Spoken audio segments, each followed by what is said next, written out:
Buenas tardes a todas, todos, todes. Buenas tardes, Celina, ¿cómo estás? ¿Qué tal? Tiempo. ¿Cómo estás, Guillermo? ¿Todo bien? Todo bien, siguiendo con Criptograma Cultural, el 13º programa. Claro. Tuvimos 2 repeticiones porque nos adherimos a los distintos paros, tratando de también apoyar e impulsar a la educación pública, ¿no? Claro, porque estamos en el canal de la Universidad Nacional de La Plata, que transmitimos desde la ciudad de La Plata, pero a distintos lugares de nuestro país, donde también las señales son universitarias, muchas de ellas, o canales públicos, ¿no? Salimos por el canal 9 de La Rioja, canal público por supuesto, canal 3 de La Pampa, Santa Rosa La Pampa, canal 11 La Pacho TV de Formosa y por RTN Multimedio de Neuquén.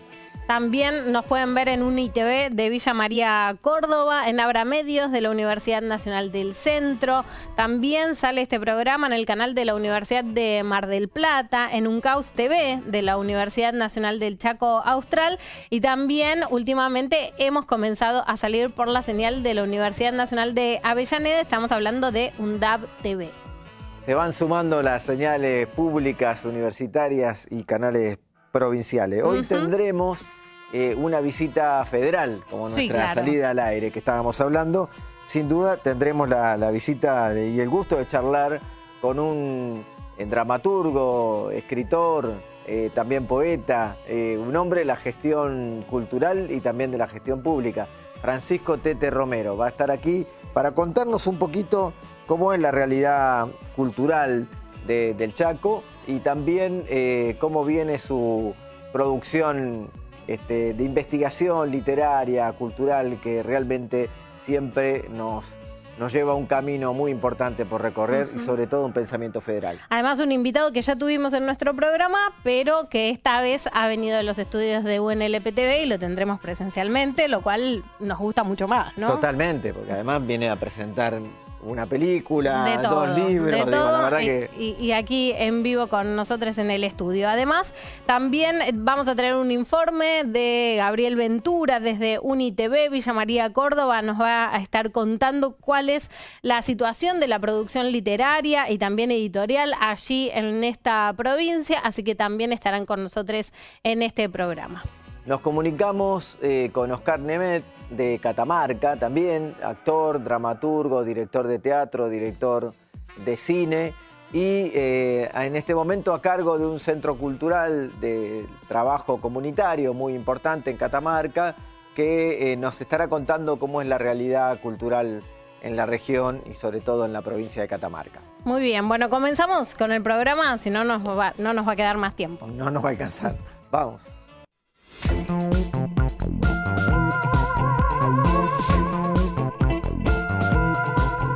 La caída del consumo de bienes y servicios culturales es uno de los temas que venimos tratando hace tiempo ya en Criptograma Cultural. Hoy no podemos dejar de pensar específicamente en la caída de la audiencia a las salas cinematográficas.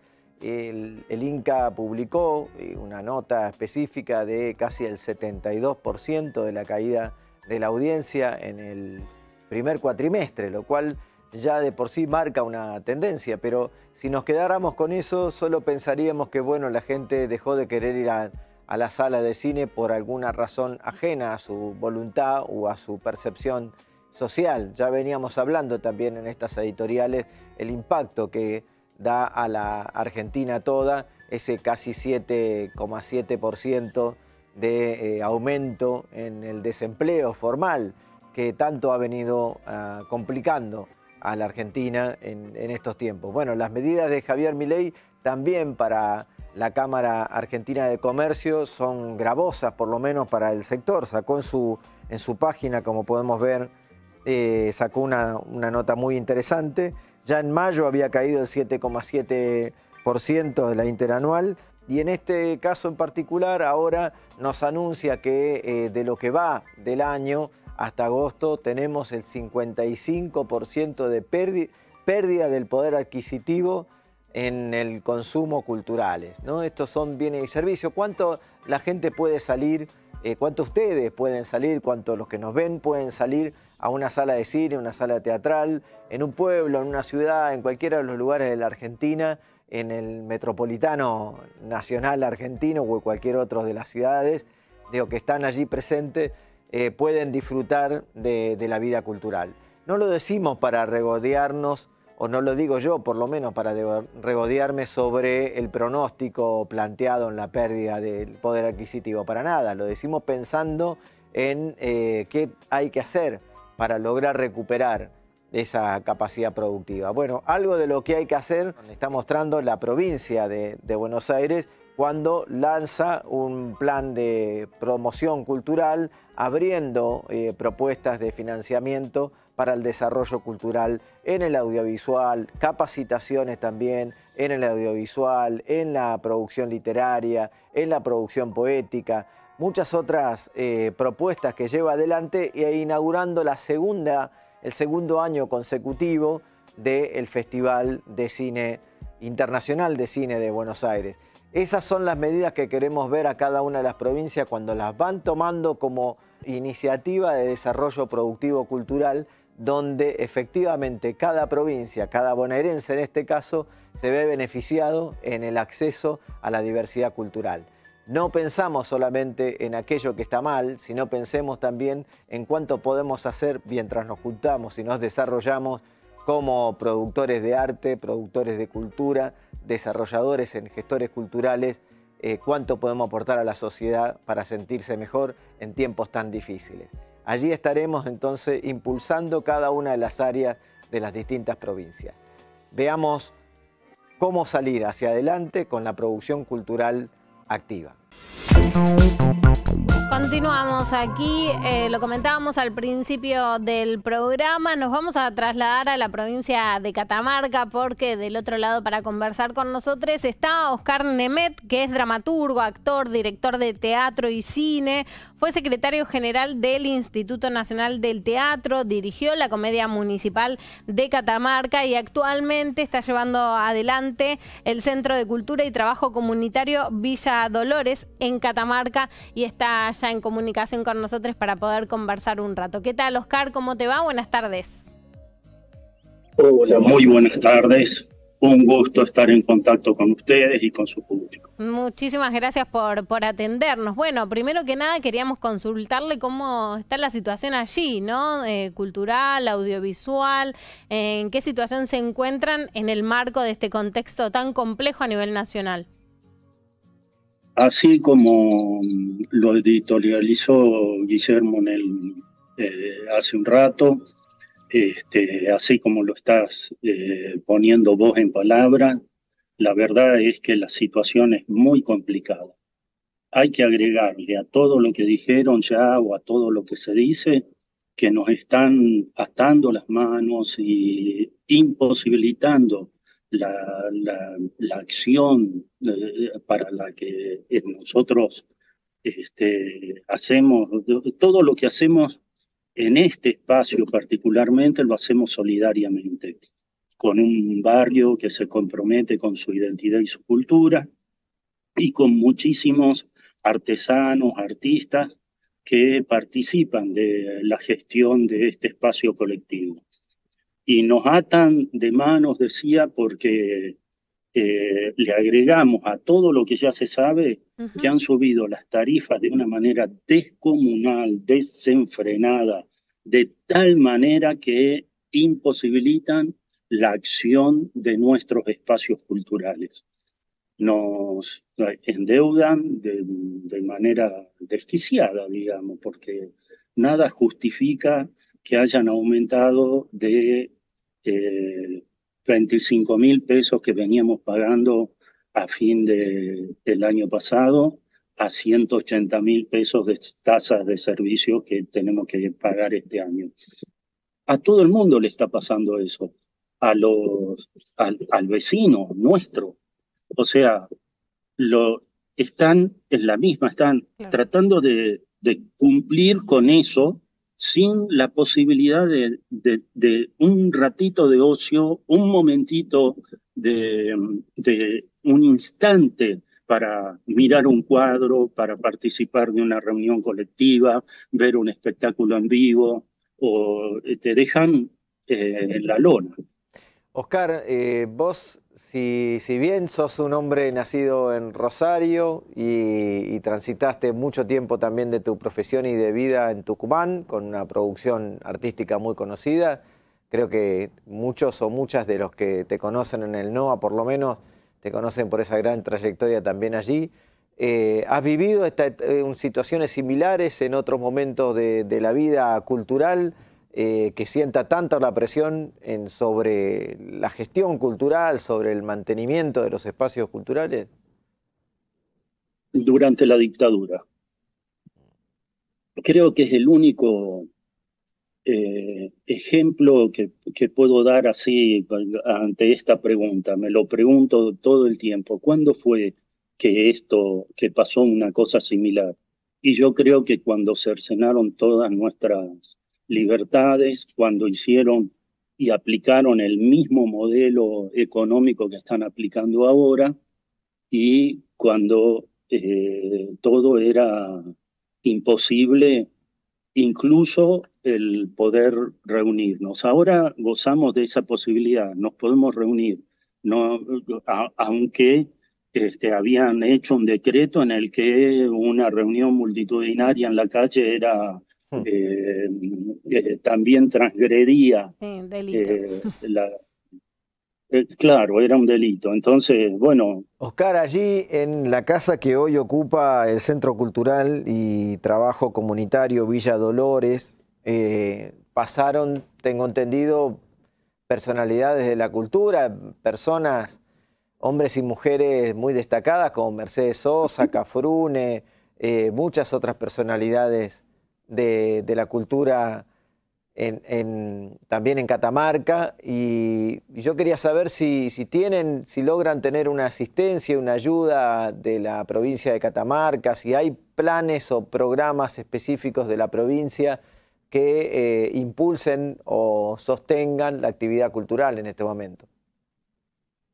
Nos estamos reuniendo para la comunidad de gestores de cultura, artistas, artesanos, se está reuniendo y dándose un tiempo para presentar proyectos a la provincia. La provincia no dispone de herramientas legales de apoyo a la actividad cultural, no tiene, qué sé yo, así para enumerar, no tiene los premios que tienen otras provincias, no tienen subsidios para las actividades culturales. Durante la pandemia hubo una asistencia, pero después de la pandemia eso se cortó. ¿No hay programas de fomento, nada? No hay programas de fomento en este momento, por lo menos que yo esté enterado de que estén funcionando.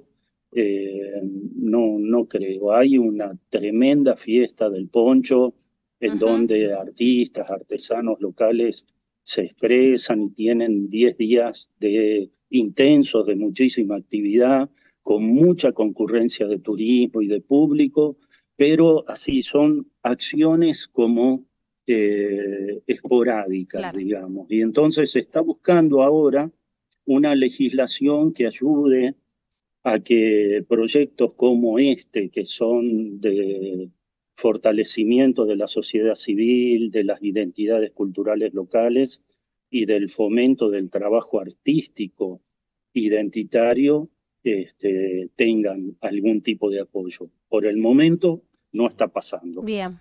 Sí hay amigos, amigas, compañeras y compañeros militantes que cada vez que pedimos auxilio, nos auxilian, pero es una acción voluntaria, no es entre compañeros nada más. Claro, exactamente, es eso. Oscar, nos quedamos sin tiempo, pero te agradecemos este contacto y seguramente volveremos a contactarnos y hablar con vos en los próximos programas para, bueno, seguir dando visibilidad a lo que está sucediendo allí en Catamarca y seguir conociendo cuál es la realidad allí en el marco de todo lo que está sucediendo. Así que muchísimas gracias por este contacto.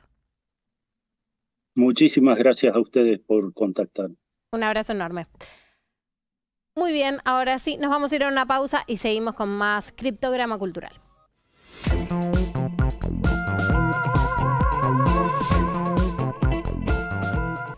Seguimos en Criptograma Cultural y bueno, hoy nos vamos a dar también otro pequeño gusto compartido con la audiencia, sin duda, porque tenemos presente a un colega, un amigo, un dramaturgo, escritor, pero también un hombre de la gestión cultural y la gestión pública. Entre otras cosas, él ha sido el presidente del Instituto de Cultura de la provincia de Chaco, ha tenido también la experiencia de un paso por el Ministerio de Cultura de la Nación, recién creado, y un impulso muy grande por la cultura federal en términos muy amplios y muy positivos para el desarrollo de la Argentina. Hoy está presente Tete Romero, Francisco Tete Romero, para los amigos y conocidos. Muchas gracias, Tete, por estar presente aquí. Bueno, muchas gracias, querido Guillermo, y a toda la audiencia. Es un gusto poder estar acá con vos y con la audiencia de la Universidad Nacional de La Plata. Siempre es muy grato un espacio de la universidad pública. Bueno, sabemos que tu formación también ha sido en una universidad pública, ¿no? Digo, muchos por ahí ya nos acostumbramos a leerte y a escucharte en muchas facetas, pero uno va asimilando que en realidad está enfrente a un colega que es licenciado ¿no? en literatura, ¿no? Y eso siempre es muy positivo para conocer hacia adentro también por donde transitan no solo los gustos, sino los intereses colectivos y personales. ¿Cómo se te dio por escribir? ¿Cómo le entraste a la poesía y a la escritura? Yo soy narrador y ensayista y soy cuarta generación de docentes en mi familia, y me acuerdo con mucha claridad. Hay una pregunta que me hacía mi abuela. Yo tuve una abuela extraordinaria que me narraba la siesta muchas historias, y sentí la pasión por contar a partir de escucharla a mi abuela. Me acuerdo a los 10, 12 años tratando de escribir para emular la capacidad de narración que tenía mi abuela. Mi abuela era una gran conversadora. Siempre digo que nuestra educación no solamente pasa por escribir, sino por saber escuchar. Yo creo que es una de las cosas que hoy estamos perdiendo, y gente que no sabe escuchar no se gana el derecho a ser escuchado. Y mi abuela tenía las dos virtudes. Sabía escuchar y sabía capturar la atención. Te apasionaba escucharla. Y yo te podría decir que el encantamiento del lenguaje me vino de la voz de la abuela. En la Feria del Libro, la última Feria del Libro 48, versión 48, estuve en la presentación de una serie de libros que el Instituto había impulsado a que se crearan, y me quedé con el libro de una autora y revitalizaba la siesta, ¿no? Como parte de los relatos, de la costumbre. Claudia Massín, una gran poeta. Sí, pero aparte Walter Benjamin decía que el aburrimiento es el huevo de la experiencia que permite la creación.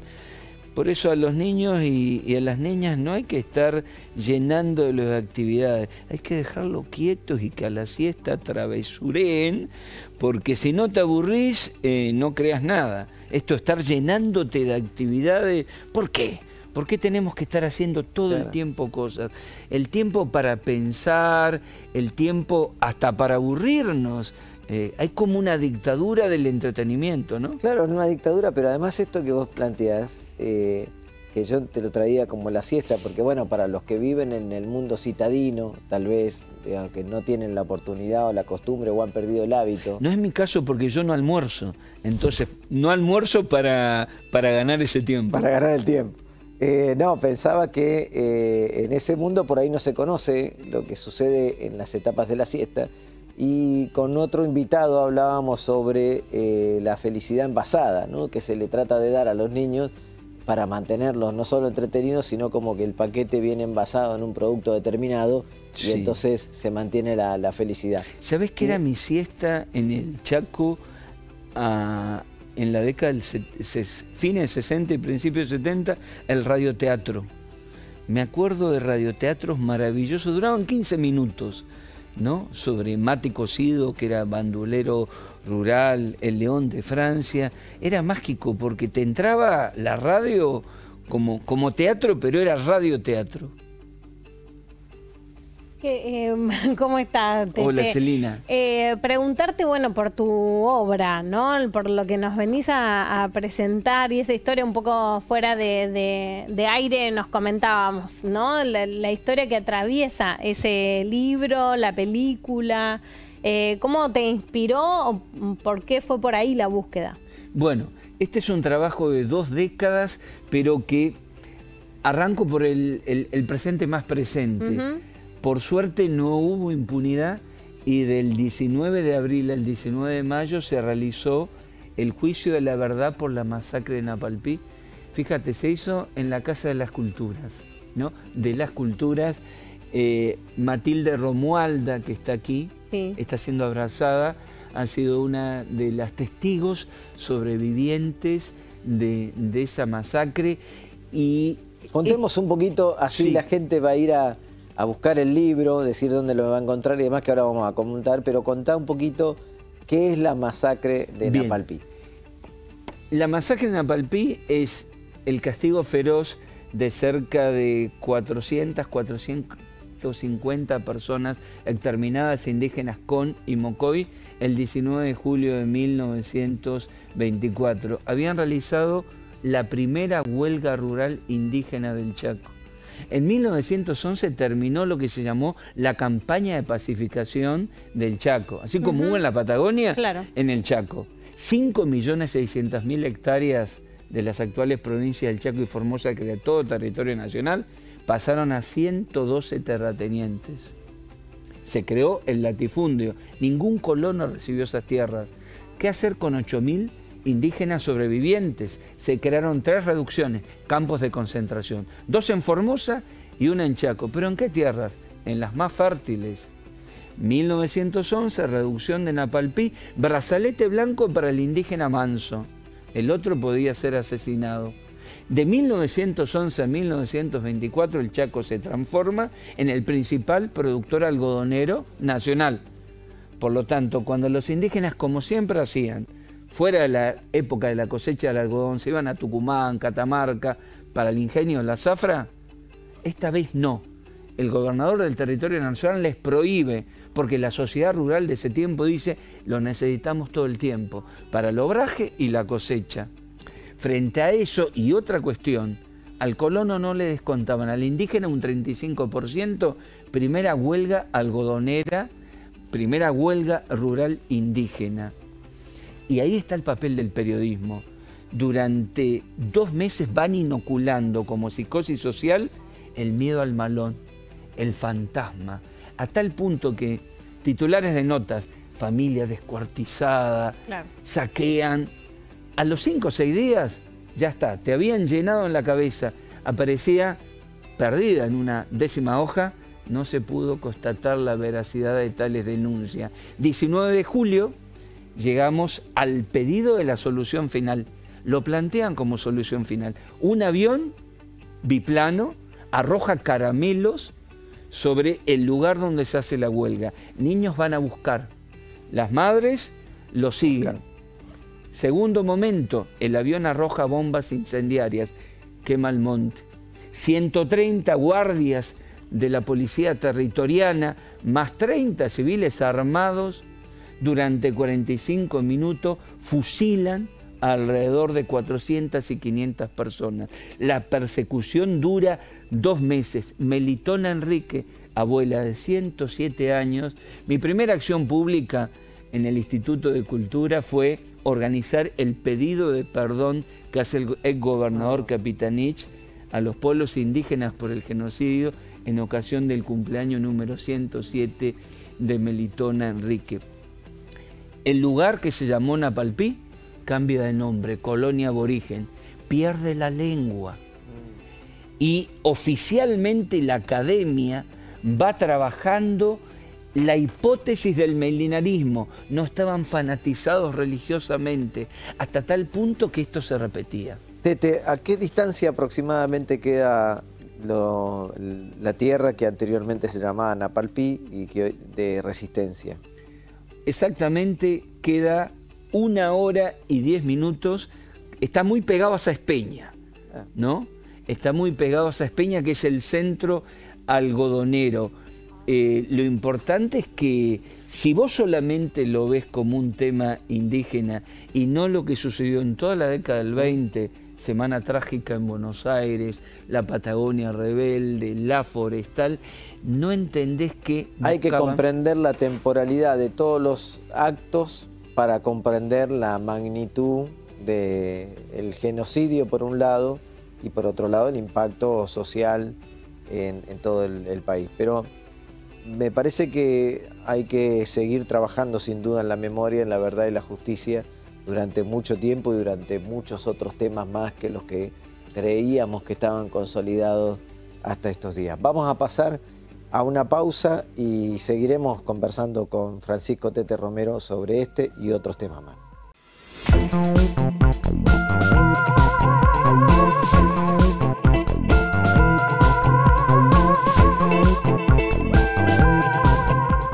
Continuamos con más programa. Nos vamos a trasladar ahora a Villa María, Córdoba, porque allí está Gabriel Ventura para compartirnos un informe. Gabriel, que es de UniTV, la señal que también transmite Criptograma Cultural, y allí Gabriel nos va a presentar un informe donde abordan justamente cuál es la situación en el marco de la producción literaria y editorial en esa provincia, así que lo vamos a compartir con ustedes. En esta nueva entrega desde la Universidad Nacional Villa María queremos conocer cómo se encuentra la industria editorial y del libro. Para eso hemos dialogado con distintos referentes de librerías, de la biblioteca y también del sector editorial.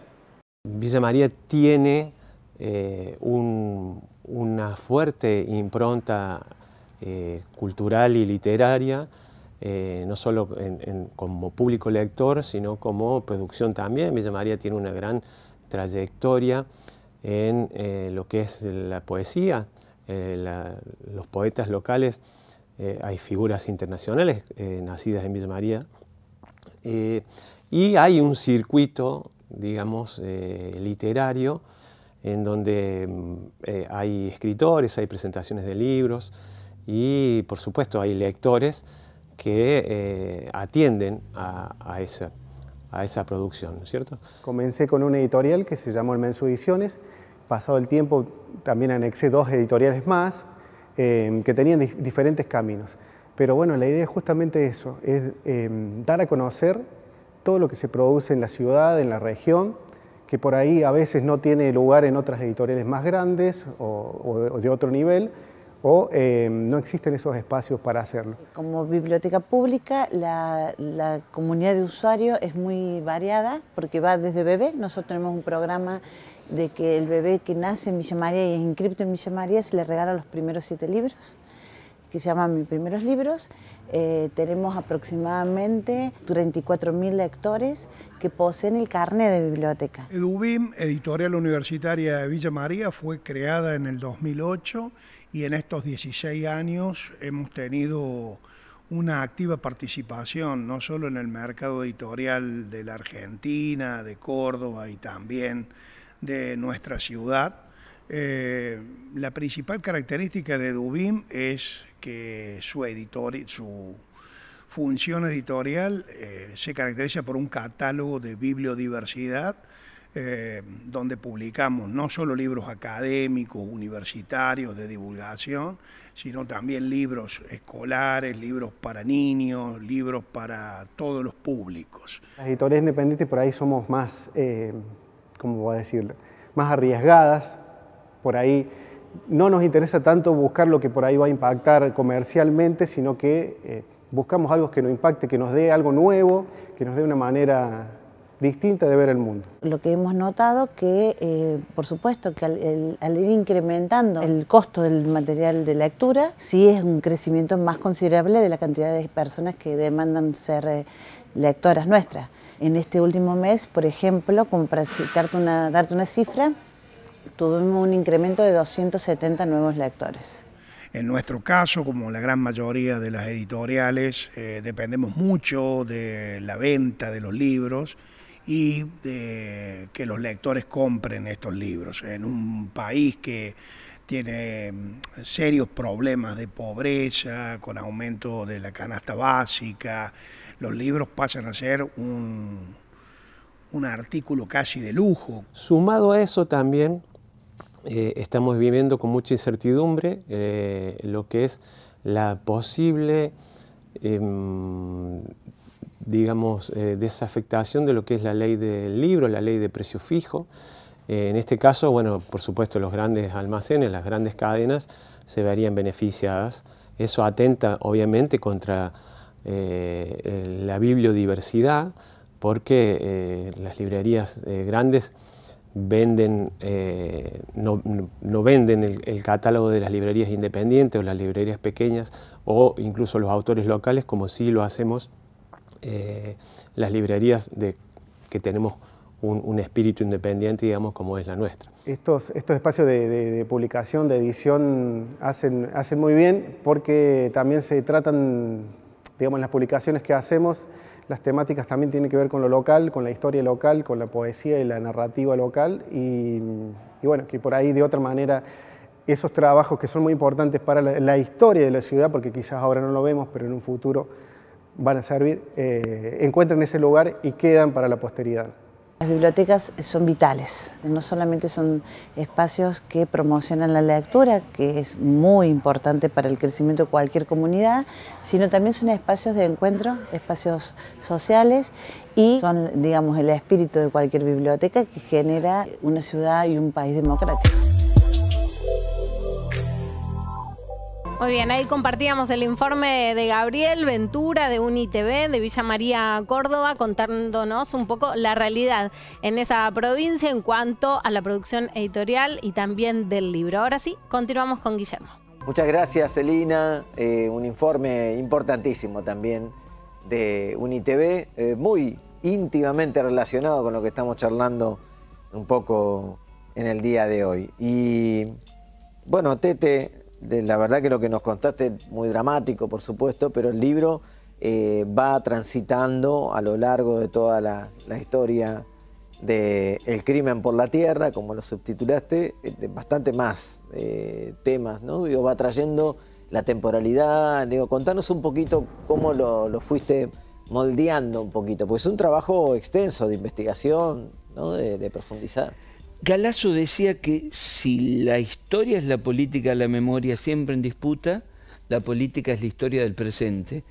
Por lo tanto, traer Napalpí desde allá hasta acá significa que es el DNU 70/2023 o la ley de bases, sino en este cuarto ciclo neoliberal, una nueva feroz extranjerización de la tierra y de los recursos naturales. Por algo quieren derogar la ley de tierras, por algo la ley de minerales, de glaciares, la ley de control del fuego. Es decir, el crimen de la tierra desnuda la matriz extractivista que nos despoja. Por eso es genocidio, delito de lesa humanidad. Pero los movimientos feministas nos han enseñado que hay que hablar de terricidio, delito de lesa naturaleza. Por eso Napalpí nos ilumina hoy. Bueno, si algo entienden los chaqueños es sin duda el extractivismo, porque efectivamente hay un trabajo muy fuerte sobre la extracción de el capital de los habitantes del Chaco, básicamente. ¿Y te puedo contar algo de ahora? El 8º piso de Casa de Gobierno, Ministerio de Producción, fue allanado por la Justicia Federal. ¿Por qué? Porque el 30 de abril, madrugada del 30 de abril de este año, entre gallos y medianoches, la Cámara de Diputados del Chaco sancionó un nuevo ordenamiento territorial de bosques nativos. El anterior habilitaba a una deforestación de 200.000 hectáreas. Este, potencialmente de 1 millón de hectáreas. El juzgado federal plantea que hay connivencia del actual ministro de Producción con todo un lobby de, no le hablemos de productores forestales, sino de deforestadores. Celina. Tete, contanos, porque no solamente nos ibas a presentar tu libro, sino también la película, El vuelo del colibrí. Bueno, muchísimas gracias, Celina, que se va a presentar en el Festival Internacional de Cine de Buenos Aires, que está coproducido por una universidad pública de La Matanza, con la Fundación Napalpí, por el entonces Instituto de Cultura del Chaco. Es un homenaje a Juan Chico y que tiene dos partes, en total 48 minutos. La primera, Soy Napalpí, porque Juan Chico, un joven historiador fallecido recientemente, es el que dice, venimos a romper el silencio histórico de nuestros mayores. Él había perdido la lengua com. Aprende porque dice, la historia es diálogo entre generaciones. No puedo escuchar a mis abuelas, a mis abuelos sobrevivientes. Genera una investigación extraordinaria. Segunda parte, Soy Malvinas. ¿Cómo vincula? Porque descubre a 28 indígenas con y Mocoy que habían participado de la guerra de Malvinas. Pero ellos decían, el mismo ejército que verdugueó a nuestros abuelos, nos verdugueó a nosotros. Así que estaban callados. Hasta que Juan le cuenta, ojo, el gaucho Rivero, mitad indio y mitad criollo, con 6 indígenas charrúas, estuvieron combatiendo cuando Gran Bretaña invadió en 1833. Entonces ahí piensan, Malvinas también fue multicultural, y les devuelven en el 2012, a partir de este descubrimiento, el orgullo. Por lo tanto, el vuelo del colibrí es porque Juan murió, pero los indígenas tienen una leyenda que vuelven en forma de pájaro cuando hay memoria. Cuando hay memoria, quienes son recordados vuelven en forma de colibrí. Tete, qué bella historia. Yo tuve la oportunidad de conocerlo a Juan Chico, trabajamos juntos por la ley de medios, ¿te acordás? Por la ley de medios, exactamente. Se hizo en la Escuela Popular de Medios Comunitarios que me tocó dirigir, el programa que fue tan castigado por los multimedios nacionales fuertemente, que era Visión Indígena. Y bueno, Juan fue el motor de todo ese grupo que producía ese contenido. Pero me quedé pensando un poco en el antes y en el ahora, ¿no? En esto de la memoria, de pensar en cómo se impacta la misma política también cultural de ayer con las de hoy, y qué está pasando con las políticas culturales y comunicacionales en Chaco hoy con el gobierno del PRO encaminando el gobierno provincial, o mejor dicho, transitando el gobierno provincial en este momento. Por un lado, muy imagen sombría. Te decía, cerca de 40 periodistas despedidos de los medios públicos, lo que fuera la agencia de Radio Foco, lo que era Chaco TV, hoy se llama Somos Uno, y lo que es Radio Nacional. Recientemente despidieron a 6 periodistas de hace más de 20 años y de planta. Culturalmente se ha desmantelado todo lo que habíamos creado. Nosotros hacíamos convocatorias por cada una de las políticas públicas que teníamos. No hay fondos de financiamiento. ¿Y qué pasó con, no sé, con la Bienal de Escultura, ¿no? Eso se sigue haciendo porque tenemos una herramienta. Nosotros tenemos 2 herramientas, la Ley Provincial de Cultura y la Ley de Mecenazgo. La Ley de Mecenazgo sigue funcionando, así que la Bienal, como además se ha independizado, autonomizado, sigue funcionando. Pero la cuestión es la gran impronta independiente que tiene la cultura del Chaco. Eso es muy chúcaro, una palabra muy bella. Hicimos una feria del libro de San Martín. Vamos a hablar de eso mismo a la vuelta de la pausa, porque cómo se reorganiza Chaco, ese sector cultural que está siendo marginado, es la parte que nos toca en el siguiente bloque. Hablamos de una película, hablamos del audiovisual, hablamos de muchos temas, pero me parece que es importante recuperar ese vuelo del colibrí viendo el tráiler que presenta la película documental. Y después seguimos charlando con Tete Romero. Hemos estudiado de que las Malvinas son argentinas, pero nunca se contó la historia verdadera de los pueblos que fueron ahí.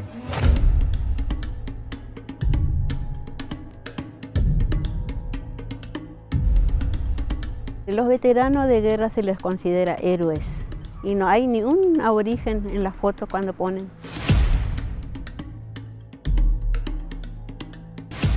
No sabíamos nada que era la Malvinas. Nunca supe que había un pedazo de tierra que era Argentina. ¿Cómo puede ser que estos héroes, los que volvieron y los que quedaron, son olvidados? Pasamos triste, pasamos mal, quedaron soldados ahí. El recuerdo como puro dolor empieza a transformarse en orgullo. Somos un pueblo persistente y venimos en guerra y nos fuimos a defender como dueños de la tierra. Siempre nosotros estamos participando, siempre poniendo nuestros granitos de arena por nuestra querida patria, por la celeste y blanca. ¿Hay un héroe o hay una comunidad de héroes? Qué bien recupera la comunidad, sobre todo, ¿no? El vuelo del colibrí. Qué bien que recupera ese héroe colectivo en comunidad.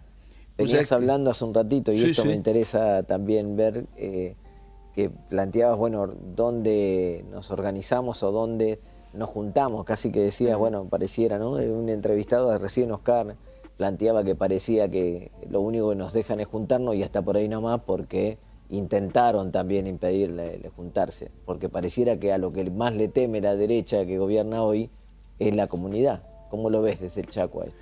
Mira, un viejo militante sabio que fue primer gobernador del Chaco, don Felipe Gallardo, decía: las dos cosas que están prohibidas cuando hay épocas de mala es el pesimismo y la nostalgia.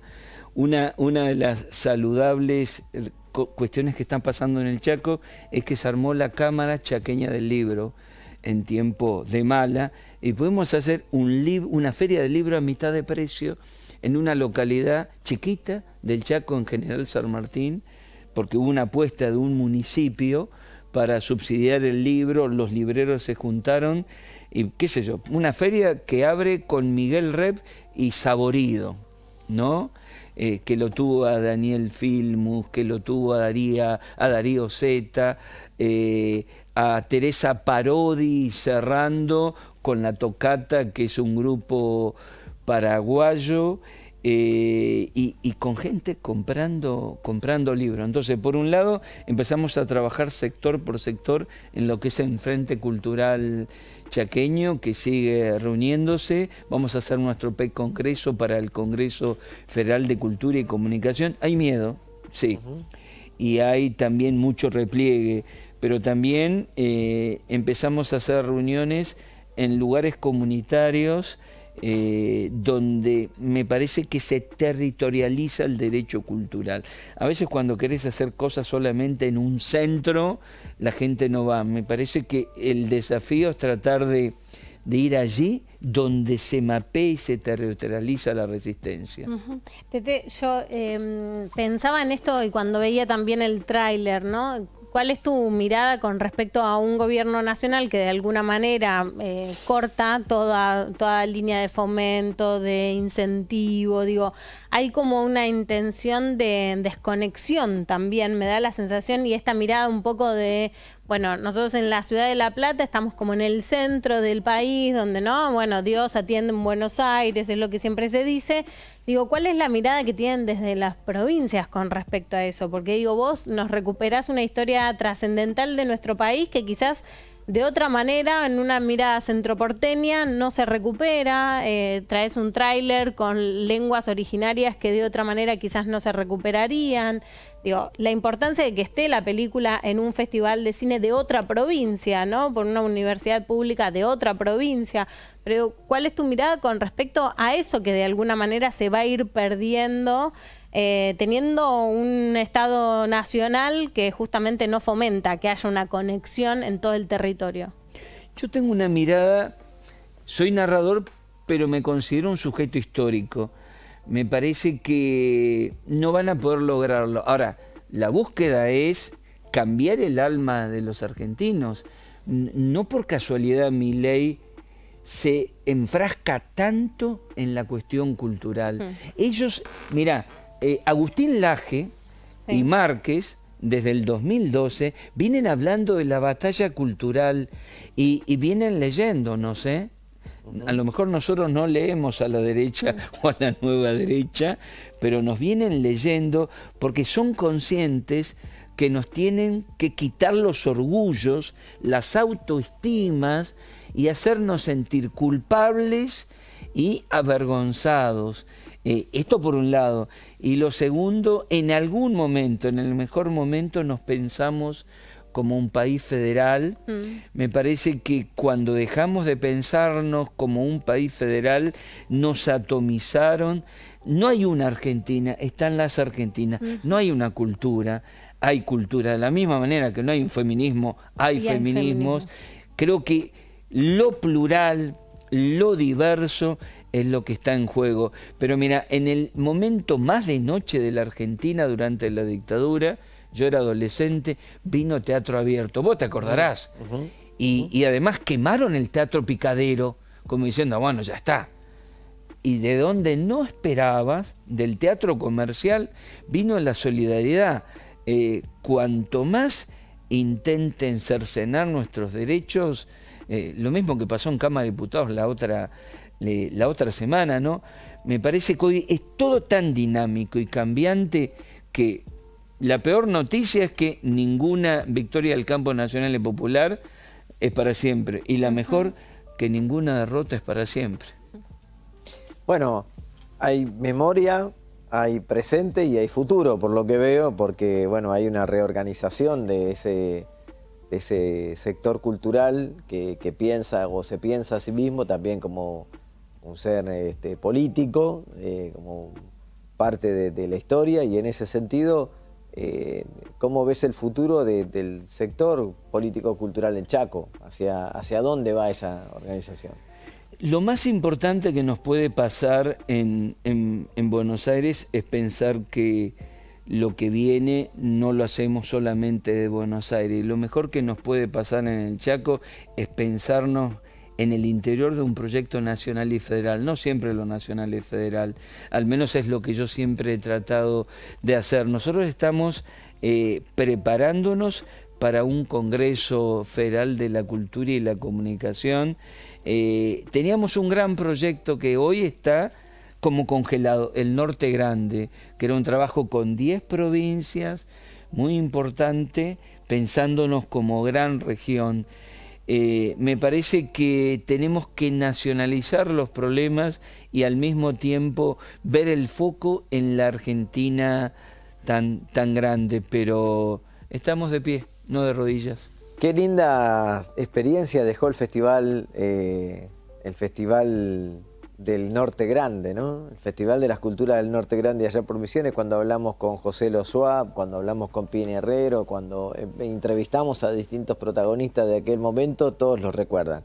Tete, no tengo más que palabras de agradecimiento para decirte, porque nos parece muy importante el aporte que estás haciendo con el libro, nos parece trascendente, sin duda, el documental, ¿no? El vuelo del colibrí, una película necesaria también, para que todos y todas conozcamos esas vidas que tanto han fortalecido al ser nacional, en ese sentido, porque han defendido no solo nuestra tierra. Déjame contarte solamente una cosa. Cuando León Gieco se enteró de esta película, nos donó los derechos para una música suya.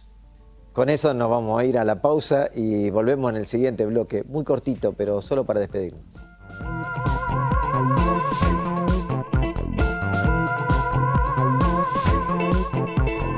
Bueno, Celina, se nos terminó el programa. Tete, sí, claro. Gracias por la visita. Gracias a vos, gracias a vos. Bueno, no, por favor, a vos. Un gusto enorme.